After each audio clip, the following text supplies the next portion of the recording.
Dear students, welcome to my YouTube channel. हमने पिछले video में एक्सरसाइज 4.2 सॉल्व किया था। उसमें हमने फैक्टराइजेशन मेथड यूज किया था। आज हम इस वीडियो में एक्सरसाइज 4.3 का क्वेश्चन फर्स्ट सॉल्व करने जा रहे हैं। इसमें हम क्वाड्रेटिक फॉर्मूला यूज करने वाले हैं। Let's begin. क्वेश्चन फर्स्ट है हमारे सामने, find the nature of the roots of the following quadratic equations. If the real roots exist, find them। हमें यहाँ पर इक्वेशन दे रखी है। हमें सबसे पहले हम इसके नेचर फाइंड करेंगे और ये नेचर फाइंड करने के लिए हम देखते हैं यहाँ पर हमें फॉर्मूला दिया गया है। फॉर्मूला ऑफ डिस्क्रिमिनेंट d यानी d is equal to b square minus 4ac। हम इससे d निकालेंगे और d के द्वारा हम इसका नेचर फाइंड करेंगे। सबसे पहले हम देखते हैं two distinct real roots if d greater than 0। यदि हम देखते हैं कि d यदि 0 से बड़ा होगा तो हमें दो रियल रूट्स मिलेंगे। वो इस प्रकार से हो सकते हैं, लेकिन वो भिन्न मिलेंगे, अलग अलग मिलेंगे। वो जैसे x इज इक्वल टू 3 हो गया तो यहाँ पर x इज इक्वल टू 6 हो सकता है, तो कोई दूसरा मिलेगा हमें, अलग अलग होगी। ठीक है, इसी प्रकार से यहाँ सेकंड वाला देखते हैं, two equal real roots if d is equal to 0। यदि d 0 के बराबर होगा, d 0 के इक्वल होगा तो हमें बराबर रूट्स मिलेंगे, यानी x की वैल्यू हमें बराबर मिलेगी। जैसे x इज इक्वल टू 3 मिला तो यहाँ पर भी x इज इक्वल टू 3 होगा। थर्ड वाला हम देखेंगे, no real roots if d is less than 0। यदि 0 से d छोटा होगा यानी 0 बड़ा होगा d से, तो हमें कोई भी रियल रूट्स फाइंड नहीं होंगे, इसीलिए हम इसको कैंसिल करेंगे और हम इसके कोई रूट्स एग्जिस्ट नहीं होगा, इसीलिए हम इसका सॉल्व नहीं करेंगे। अब इतना करने के बाद हम इसका फॉर्मूला, क्वाड्रेटिक फॉर्मूला यूज करेंगे इसमें। अब ये जो फॉर्मूला है हम ये यूज करने वाले हैं। यदि हमें d की वैल्यू दे रखी है तो हम इस प्रकार का फॉर्मूला भी हम यूज कर सकते हैं। x is equal to minus b plus minus root d upon 2a। यदि हमें d दे रखा हो तो हमें इस पर याला फॉर्मूला भी हम यूज कर सकते हैं। First part 2x square minus 3x plus 5 is equal to 0। तो ये फर्स्ट पार्ट है हमारे पास। सबसे पहले हम इसका स्टैंडर्ड फॉर्म से यहाँ लिख लेते हैं। इसका स्टैंडर्ड फॉर्म होगा a x square plus bx plus c is equal to 0। ये स्टैंडर्ड फॉर्म होता है। सबसे पहले हम इसको कंपेयर करेंगे इस स्टैंडर्ड फॉर्म से इस इक्वेशन को। तो देखो यहाँ पर इसका कोफिशिएंट होता है a होगा, इसका कोफिशिएंट ये a कोफिशिएंट होता, b x का कोफिशिएंट है और ये कांस्टेंट टर्म हो जाती है। तो हम यहाँ पर ये जो 2 है वो a इज इक्वल टू 2 हो जाएगा। यहाँ पर इसका कोफिशिएंट ले लेंगे हम। यहां पर देखो b, ये b है, b is equal to minus 3 हमें मिला, माइनस 3 हो गया। और ये कांस्टेंट टर्म हमें मिली, यानी ये जो c है c इज इक्वल टू 5 हुआ। इसका हम d निकाल लेंगे, तो d का फॉर्मूला हम लिख लेते हैं यहां पर, d is equal to b square minus 4ac। b हमारे को दे रखा देखो माइनस 3, हम ले लेते हैं यहाँ पर माइनस 3 b की जगह, और यहाँ स्क्वायर है, ये स्क्वायर ले लिया, माइनस 4ac आ गया। अब यहाँ पर a दे रखा, a हमारे को 2 दे रखा है, तो a की वैल्यू हमारे पास मिली 2, ये 2 ले लिया। c की वैल्यू हमारे पास 5 है, c की जगह हमने लिखा 5 इज इक्वल टू यहाँ 3 स्क्वायर में होल स्क्वायर, तो माइनस 3 इंटू माइनस 3 कितना होगा हमारे पास, माइनस माइनस प्लस हो जाता है, तो 3 3 जा हो गया 9, तो ये प्लस में हो जाएगा, ये 9 हो गया। फिर माइनस 4 प्लस माइनस हो जाता, ये माइनस 4 2 जा 8, 8 5 जा 40, और ये हमें मिला 40 माइनस 40। अब 40 में से हम माइनस करेंगे तो ये जो बड़ा है 40, उसमें से 9 सेपरेट करेंगे तो जो बड़ा नंबर होता है उसका ही साइन लग जाता है माइनस। 40 में से हम 9 सेपरेट करेंगे हमें मिलेगा 31। अब ये जो 31 है इज लेस देन 0, ये लेस देन 0, 0 से छोटा हो गया, -31, जो भी माइनस में आएगा वो 0 से छोटा होगा। यदि इस तरह के जो डी हमें मिलेगा तो इसका मतलब इसके कोई रूट्स निकलने वाले नहीं है, हम इसको यही छोड़ देंगे, इसको आगे हम सोल्व नहीं करेंगे। सेकंड पार्ट के लिए हम मूव करते हैं नेक्स्ट पेज पर। सेकंड पार्ट हमें यहाँ पर गिवन है 3x² minus 4√3x plus 4 = 0। Value लिख लेते हैं हम यहाँ पर a की वैल्यू हमें मिली है 3 है, और b की वैल्यू जो b है उसकी वैल्यू होगी -4√3 और c की वैल्यू होगी +4। ये हमें इसकी जो वैल्यूज होगी ये हमने लिख लिया है। हम इसका d ढूंढ लेते हैं, d = b² माइनस 4ac, ये इसका फॉर्मूला है d का।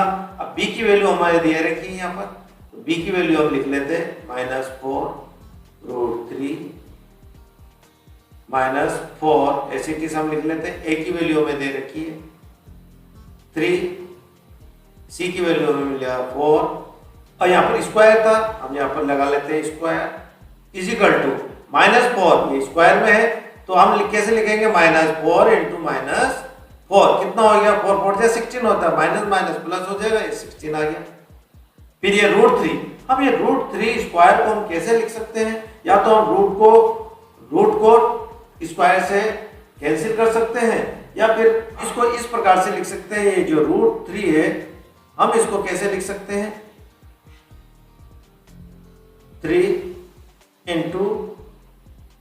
3, इस प्रकार से हम इसको लिख सकते हैं। तो यहां से एक बाहर आता है 3, ये 3 बाहर है, ये 3 को हम यहां पर लिख लेंगे, इसकी वैल्यू हो सकती है हमारे पास ये 3, ये 3 हो गया,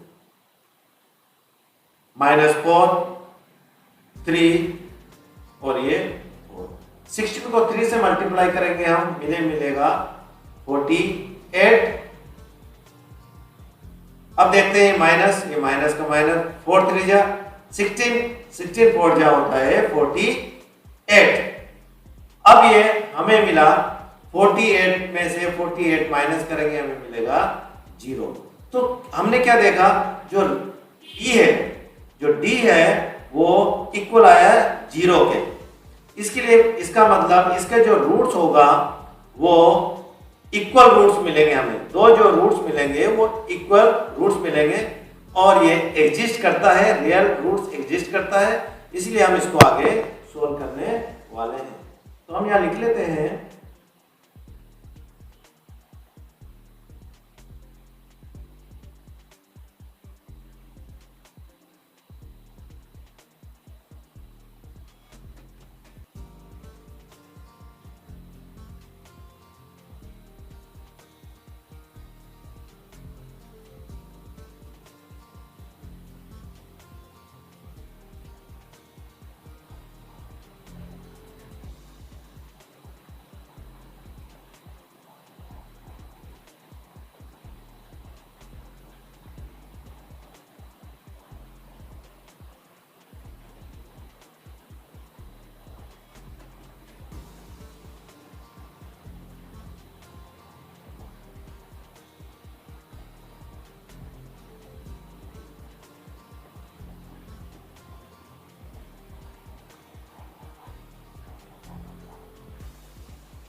hence the given quadratic equation has real and equal roots। अब इसको हम आगे सॉल्व कर लेते हैं, x का फॉर्मूला हम डाल लेते हैं। तो यहाँ पर फॉर्मूला लिखते हैं x = हम ये फॉर्मूला लिख लेते हैं यहाँ पर -b plus minus root D, क्योंकि हमें ये फॉर्मूला हम इसलिए लिख रहे हैं क्योंकि यहाँ पर डी हमें दिया हुआ है, तो हम इसको यहाँ लिख रहे हैं 2a, ये फॉर्मूला हो गया।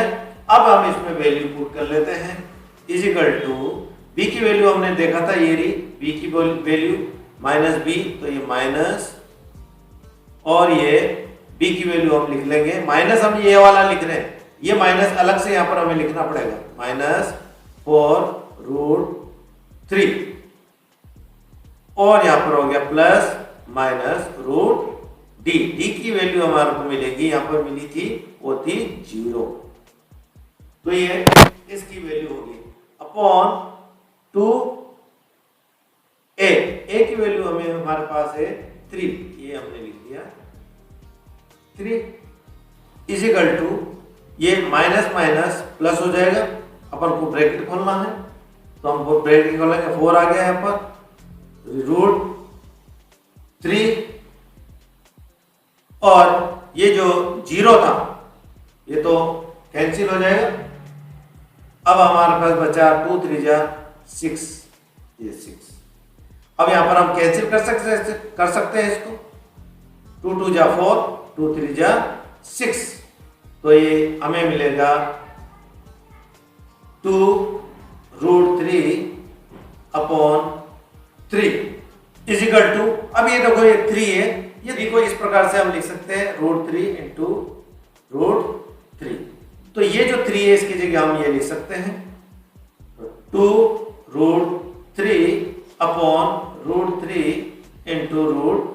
√3, और √3 से √3 कैंसिल हो जाएगा, तो हमें मिला इज इक्वल टू 2/√3, ये हमें ये इसका आंसर मिला है। d इक्वल टू 0 था, तो हमें इसकी जो x की वैल्यू दोनों सेम मिलेगी, x 2/√3, और एक और जो हमें मिलेगी x is equal to √3, same हमें इसकी रूट्स मिलेंगे। नेक्स्ट पार्ट है, उसके लिए हम मूव करते हैं नेक्स्ट पेज पर। थर्ड पार्ट हमारे सामने है 2x² - 6x + 3 = 0। सबसे पहले हम a की वैल्यू ले लेते हैं, यहाँ पर a = 2, यहाँ पर b की ले लेते हैं, b = -6, और c की वैल्यू हमें मिलेगी यहाँ पर 3, कांस्टेंट टर्म बोलते हैं इसे। अब हम इसका सबसे पहले d निकालेंगे, तो d निकालने के लिए हम d = फॉर्मूला लिख लेते हैं, b² - 4ac।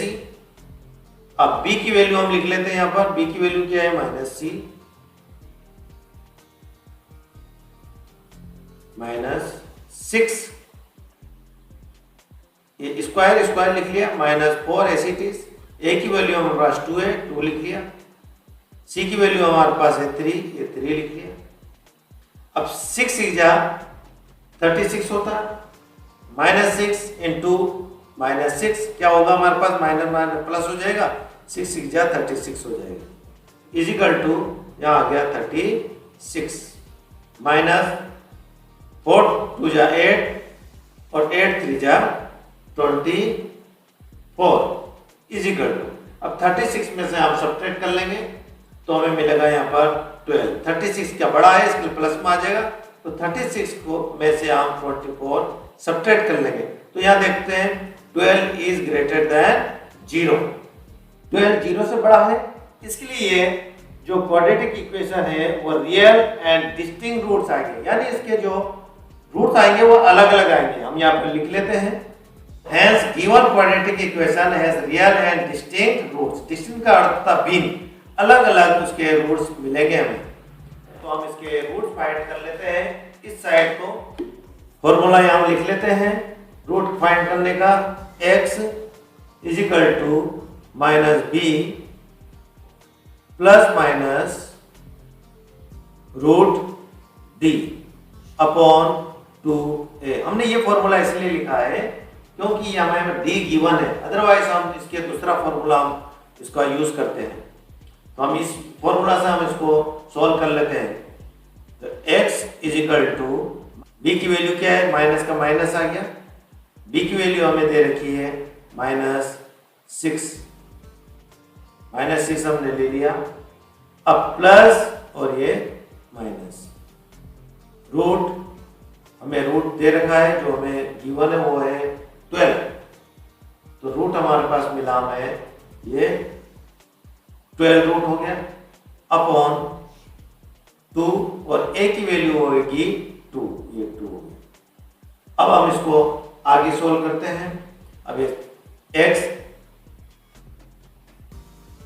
Is equal to minus minus plus हो जाता है, ये x 6 आ गया, ये प्लस माइनस हम यहां लिख लेते हैं, प्लस माइनस।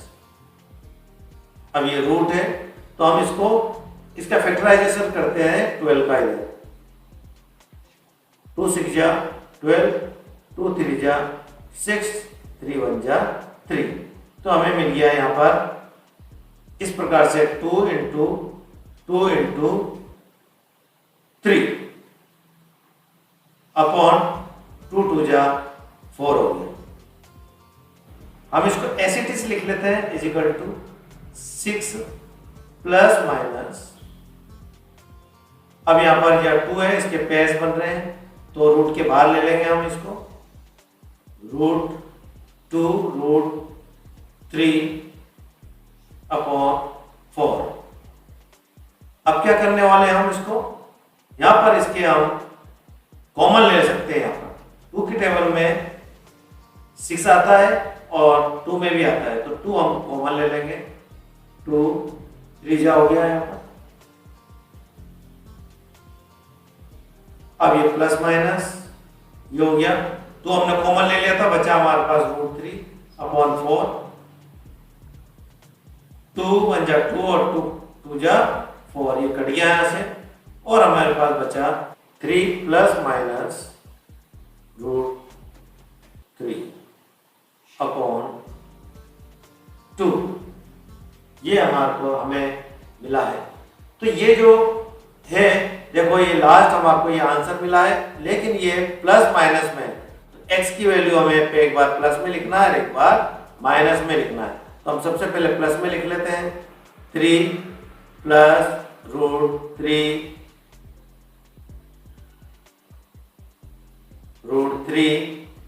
अपॉन 2, और एक बार हम लिख लेते हैं माइनस में, x is equal to 3 minus root 3 upon 2।